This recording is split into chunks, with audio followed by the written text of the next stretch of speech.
This is Tim Bryce with my column entitled Essence. Many years ago, when I was a youngster living in Delaware, my family was very close to another family. Our fathers worked at the same company, and the mothers acted like sisters. Both families got along famously, and as kids, we grew up together as brothers. Inevitably, the careers of our fathers took off and caused them to move the families around the United States and far from each other. So much so, we dropped off each other's radar for quite some time. Recently, we were notified the other father had passed away, and as such, I tried to make contact with one of the sons, who I had not set eyes on for nearly 50 years. Interestingly, when I finally caught up with him by telephone, we connected as if we were kids again. I could easily recognize his voice and personality, and we gabbed for quite some time about the two families. This isn't the first time this has happened to me.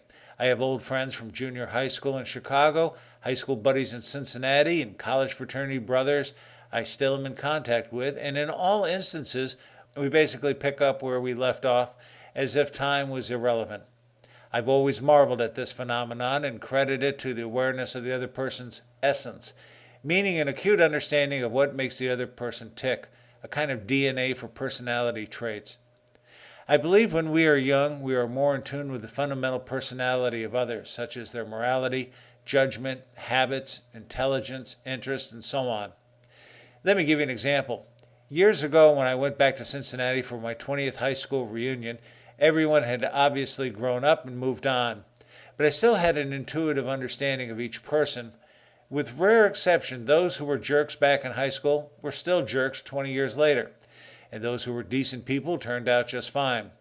Since the reunion, I have gone on some fishing trips with some old football buddies, and we kid and tease each other like we were still teenagers. But we also share heart-to-heart discussions and support each other. This wouldn't be possible if we didn't understand the essence of each other, and as I see it, it is the single element keeping us as friends for so many years. As we get older, though, we tend to mask our personalities and become more discreet in terms of who we allow into our inner circle. I think it's because we fear someone might violate our trust, which could hurt us either personally or professionally. Consequently, we become self-conscious about how we act and what we say to others. We also spend considerable time sizing people up in terms of who we can trust and confide in.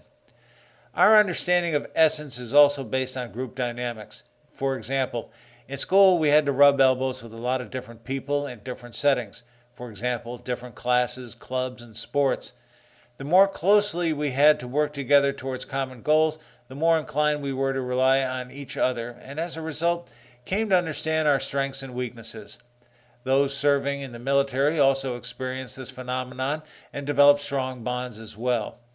However, it is when we are in our youth that we are more approachable and open, and less so as we get older, particularly in companies we're forced to become political and competitive.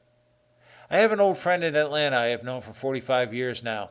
We shared our first cigar together behind his house in Chicago and had a lot of laughs together and enjoyed many family experiences. Although I haven't seen him in quite some time, every now and then one of us will pick up the phone and call the other and ask, "How's it hanging?" A very old and juvenile expression, but something that has become somewhat of a term of endearment between the two of us. When we talk, it's as if we were chatting next to each other over a beer. Although we still enjoy a good laugh, we've compared notes on our life's journey and try to comfort each other accordingly, particularly in the passing of family members. One thing I've learned as a result of all this, it is impossible to fool someone who understands your essence. They simply know you too well. Friends, keep the faith. This is Tim Bryce in Palm Harbor, Florida. Follow me on the internet at timbryce.com.